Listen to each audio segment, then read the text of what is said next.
amidst the vibrant tapestry of our lives as Singaporeans. The fatwa influences the choices of the devout. Certainly, it is something that is important in our lives as Muslims, guiding the community with wisdom and faith.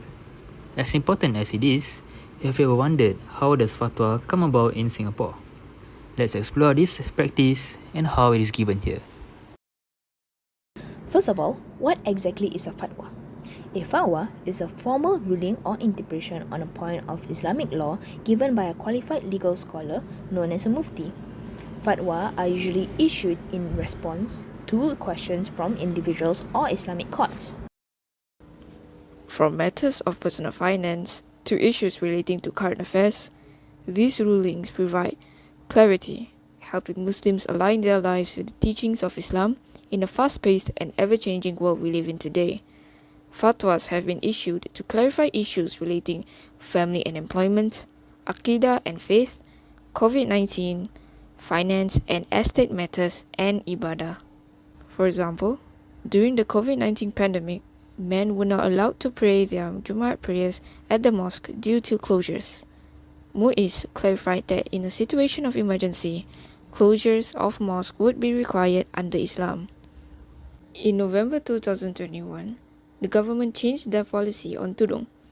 Wearing the tudung is now permissible for nurses. BBE policy has to be followed, but it raised some concerns about the aurat still not being fully covered.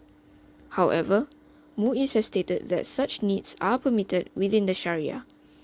As stated in the Al-Quran, Surah Al-Baqarah, verse 286, Allah does not burden a soul more than it can bear. Now, you might be wondering who exactly are qualified to issue fatwa. For a person to be regarded as a qualified legal scholar, they are expected to have attained a certain level of knowledge and expertise to ensure that the heavy responsibility of ifta, giving out fatwa, is carried out in the best manner possible. On this matter, Imam Al-Nawawi mentions the risk involved in being a mufti. Know that the act of issuing fatwa is a task of very high risk and danger, a position of great honor with many merits. This is because the mufti is an inheritor of the prophets, peace and prayers be upon them, and the mufti is performing a fard kifayah, collective responsibility. However, he, the mufti, may be subject to error in his views, and therefore they say that a mufti is a signatory of Allah. Within the scholarly circles of Singapore, learned individuals engage in rigorous discussions to issue fatwas.